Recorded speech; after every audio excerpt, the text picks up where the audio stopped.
Hello friends, welcome to my YouTube channel stock news plus technicals. आज की इस video में हम डिस्कस करेंगे एचडीएफसी बैंक के स्टॉक के बारे में कि आज उसमें इतनी गिरावट क्यों आई, क्यों गिरावट आने वाले दिनों में और बढ़ सकती है, क्या उसके टेक्निकल चार्ट्स कहते हैं, किस लेवल पे उसको सपोर्ट मिल सकती है, क्या उसके टारगेट्स हो सकते हैं। तो ये सब कुछ डिस्कस करेंगे इस वीडियो में। तो चलिए शुरू करते हैं और देखते हैं एचडीएफसी बैंक के स्टॉक के बारे में ये वीडियो। तो दोस्तों, ये कोई प्योरली एजुकेशनल वीडियो है, कोई रिकमेंडेशन नहीं है कुछ बाय करने की, कहीं किस प्राइस पे बाय करने की, सिर्फ अपनी नॉलेज आपके साथ शेयर कर रहा हूं। अच्छी लगे वीडियो तो लाइक और सब्सक्राइब करें। हाँ जी, सबसे पहले देख लेते हैं आज के फॉल का कारण। देखिए, पहला कारण है ब्रॉडर मार्केट अंडर परफॉर्म कर रही है, सारी डाउन थी, इसलिए एक ये भी कारण है कि सारे बैंकिंग फाइनेंशियल स्टॉक्स या बाकी स्टॉक्स भी डाउन थे। सिर्फ फाइनेंशियल्स पे ज़्यादा डाउन क्यों था? क्योंकि देखिए, सुप्रीम कोर्ट की हियरिंग है 17 तारीख को, वेनसडे को, क्योंकि पुरानी 12 तारीख को ये हुआ था। यहाँ वहाँ पे एक मार्केट्स में, बैंक्स में और सुप्रीम कोर्ट में एक दिक्कत चल रही थी कि बैंक्स चाहते हैं कि जो लोन दिया हुआ है मॉरेटोरियम पीरियड में, जो लोन है, जो उस पर ऊपर इंटरेस्ट बन रहा है, तो इंटरेस्ट के ऊपर जो दोबारा से इंटरेस्ट बन रहा है, मतलब जो इंटरेस्ट इकट्ठा हो गया है, पाइलअप हो गया है 6 महीनों से पाइलअप होगा जो, उसके ऊपर भी जो इंटरेस्ट बनता है वो भी बैंक्स को मिलना चाहिए बोरोवर से। लेकिन सुप्रीम कोर्ट उसको चाहती है कि उसको वेव किया जाए, मतलब जो लोन दिया हुआ है उस पर जो इंटरेस्ट आना है वो तो ले लें, लेकिन इंटरेस्ट पे इंटरेस्ट नहीं लेना चाहिए। तो वो बैंक इसके बीच में फैसला आना है सुप्रीम कोर्ट का 17 तारीख को कि वो जो इंटरेस्ट के ऊपर इंटरेस्ट है वो वेव ऑफ होगा, कि वो इंटरेस्ट बैंक्स ले सकते, इंटरेस्ट के ऊपर इंटरेस्ट बैंक्स ले सकते हैं। तो ये चीज़ के बीच दिक्कत है। तो इसलिए, क्योंकि मार्केट को ये लगता है कि नहीं, सुप्रीम कोर्ट भी चाहेगी कि दोबारा इंटरेस्ट ना लिया जाए, इंटरेस्ट के ऊपर इंटरेस्ट ना लिया जाए और इस इंटरेस्ट को वेव ऑफ किया जाए। तो यही कारण है कि इस वजह से इन्वेस्टर कॉशियस हैं, वो बैंक्स पे, फाइनेंशियल्स पे बाय नहीं कर रहे हैं। इसीलिए आज बैंकिंग और फाइनेंशियल सेक्टर ने अंडर परफॉर्म किया है दोस्तों। तो ये 12 तारीख को खबर आई थी, सुप्रीम कोर्ट ने फाइनेंस मिनिस्ट्री और आरबीआई को बोला है कि आप आपस में डिसाइड करके मुझे बताओ, ताकि हम फैसला लें कि जो इंटरेस्ट के ऊपर इंटरेस्ट है वो वेव ऑफ करना है कि नहीं करना। 17 तारीख को हियरिंग है इसकी, उसका फैसला आ जाएगा। इसलिए थोड़ा कॉशियस रहें आगे ट्रेड करने में, बैंकिंग और फाइनेंशियल में, एटलीस्ट ये 2-3 दिन के लिए। तो अभी देखते हैं एचडीएफसी बैंक के बारे में। देखिए, पहले होल्डिंग्स ब्रीफ में बता देता हूँ। प्रमोटर्स के पास होल्डिंग्स राइट नाउ जो हैं वो है 26.14%। एफआईआईज ने थोड़ा सा अपना स्टेक कम किया है दिसंबर 2019 के कंपैरिजन में, 36.68% कर लिया है फ्रॉम 37.92%। तो एफआईआईज ने थोड़ा सा अपना स्टेक घटाया है। डीआईआईज ने थोड़ा बढ़ाया है, 25.89% कर दिया है फ्रॉम 24.75%। और अदर इन्वेस्टर्स के पास है 11.3%। तो अब हम डिस्कस करेंगे टेक्निकल चार्ट एचडीएफसी बैंक के स्टॉक का। पहले देख लेते हैं एचडीएफसी बैंक का 3 मंथ का चार्ट। देखिए फ्रेंड्स, यहाँ पे इसने लो लगाया था 738 का जब मार्केट गिरी थी 7500 पे। उसके बाद 3 सेशन में इसने हाई लगा दिया था 988 का।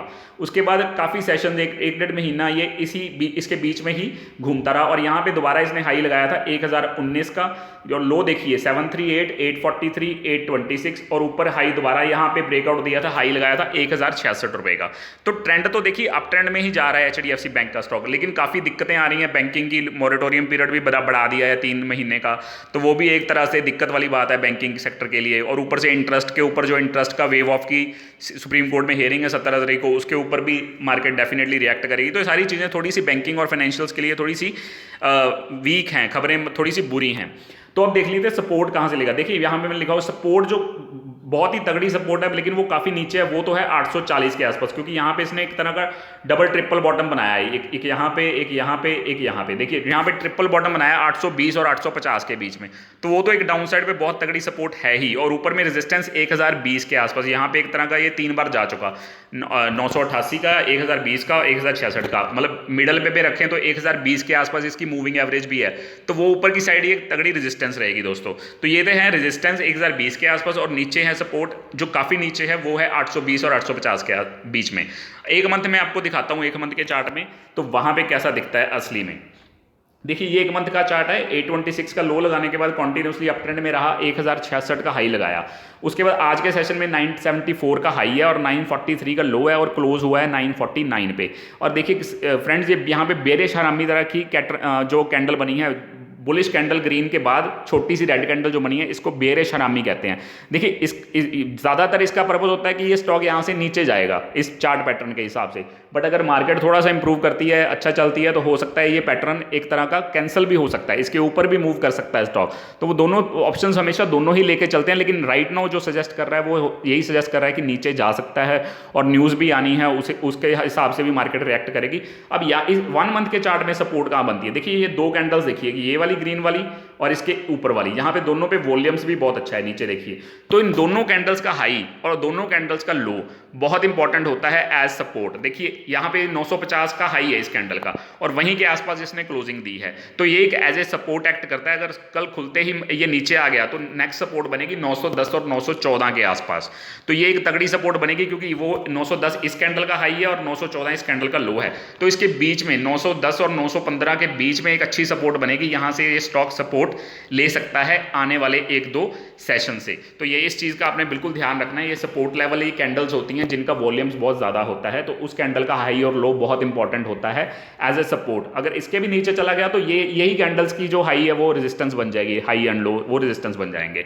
तो यहाँ पे फिलहाल 910 से 920 के बीच में ये स्टॉक सपोर्ट ले सकता है दोस्तों। अब देख लेते हैं HDFC बैंक का MACD देखिए राइट नाउ तो देखिए ब्लू लाइन रेड लाइन के ऊपर थी और बुलिश पॉजिटिव बुलिश क्रॉसओवर था और जीरो के ऊपर थी, लेकिन अब देखिए ये ब्लू लाइन रेड लाइन को मिलती हुई नजर आ रही है। तो यहाँ से स्टॉक थोड़ा इनडिसिसिव है, किसी भी तरफ जा सकता है, न्यूज़ के कंपैरिजन पे न्यूज़ कैसी आती है उस हिसाब से ऊपर भी जा सकता है, नीचे भी जा सकता है। तो यहाँ पे इनडिसिजन है, कोई पक्का नहीं पता है स्टॉक नीचे ही जाएगा कि ऊपर जाएगा, पर न्यूज़ जो चल रही है, मार्केट अंडर परफॉर्म जो कर रही है, उस हिसाब से हो सकता है आने वाले दिनों में एक 20, 25, 30 पॉइंट की गिरावट स्टॉक में और आ जाए। तो आपने ध्यान से ट्रेड करना है आने वाले सेशंस में अपने हिसाब से।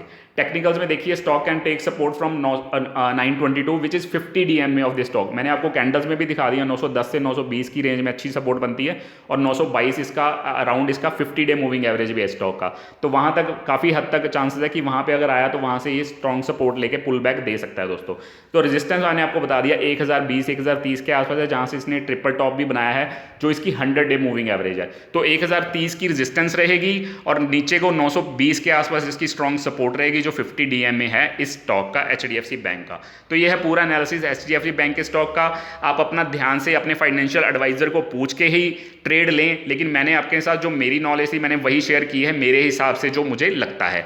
तो ये है हमारी आज की वीडियो फ्रेंड्स HDFC बैंक के स्टॉक के बारे में। वीडियो अच्छी लगी तो लाइक और सब्सक्राइब जरूर करें। Thanks a lot.